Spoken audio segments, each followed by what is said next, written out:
Assalamualaikum warahmatullahi wabarakatuh. Selamat siang, selamat malam, selamat sore teman-teman semua.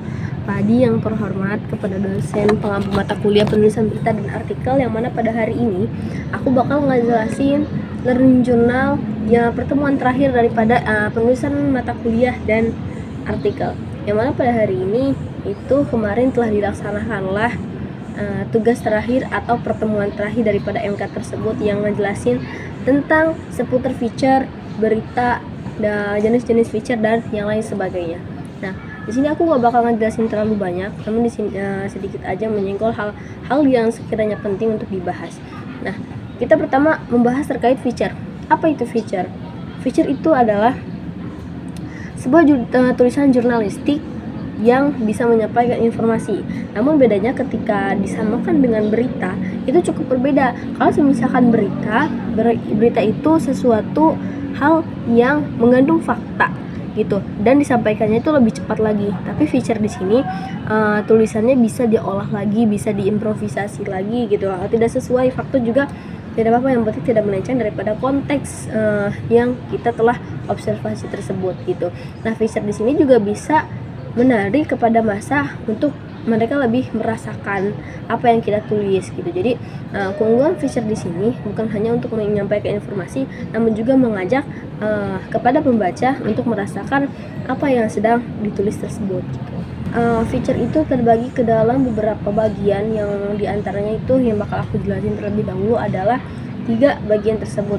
Artikel profile itu sesuatu yang mengulik isi pesan dari sebuah buku atau sebuah film dan lain sebagainya, itu diulik lagi, disampaikan atau dibuat semacam artikel gitu.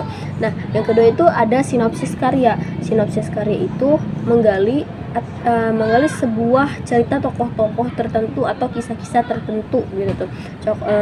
Contohnya tokoh-tokoh yang bisa menginspiratif daripada orang-orang banyak gitu, halayak orang gitu. Dan yang terakhir itu ada kisah perjalanan atau tulisan perjalanan. Ini biasanya yang dipakai oleh sekelompok orang yang ingin membuat artikel itu bisa mewawancarai daripada orang-orang tersebut, misalnya tokoh-tokoh yang menginspirasi atau pengalaman-pengalamannya yang memungkinkan bisa menginspirasi daripada orang-orang banyak juga gitu.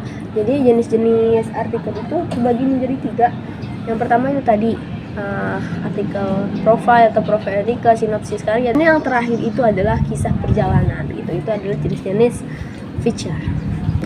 Nah, gimana sih cara menulis feature tersebut? Tulis feature di sini nggak berupa ngasal teman-teman, nggak kayak kita nulis diary kita gitu. Namun di sini sebenarnya ada secara terstruktur dan mulai kita, terutama emang niat yang harus kita pakai gitu.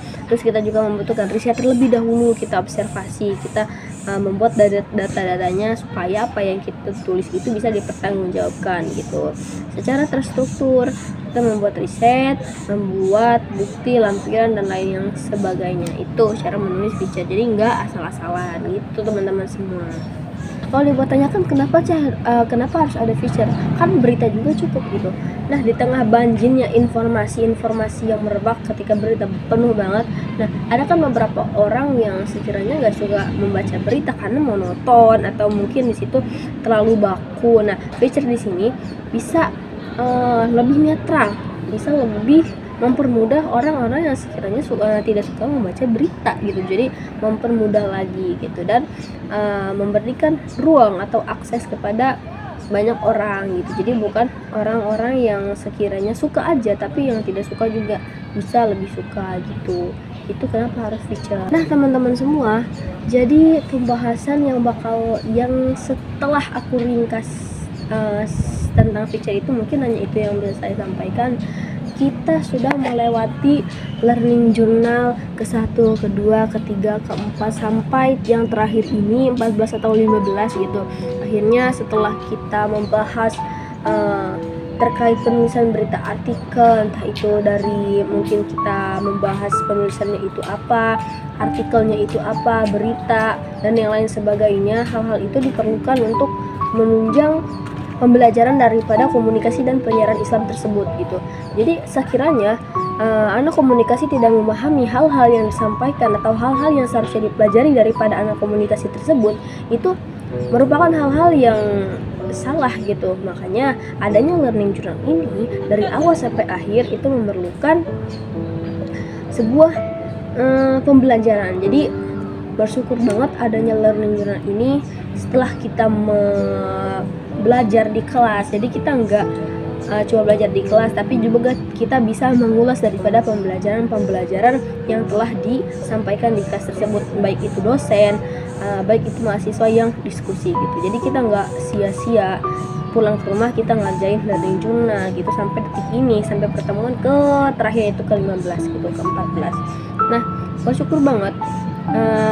Di sini kayaknya saya bakal ngejelasin atau bakal ngomong tentang bersyukur ya, karena menurut aku adanya learning journal ini benar-benar ngebantu buat ya salah satunya produktivitas kita sehari-hari gitu mahasiswa. Jadi nggak cuma nulis di kelas atau belajar di kelas, jadi kita juga bisa mengulas gitu. Ya tampaknya ya awal-awal emang kepaksa kan, awal-awal emang susah gitu buat learning journal ini, kayak ribet, ngapain sih masa gitu learning journal tiap minggu gitu kan. Jadi tapi ada pembelajarannya, tapi bagus juga gitu ya.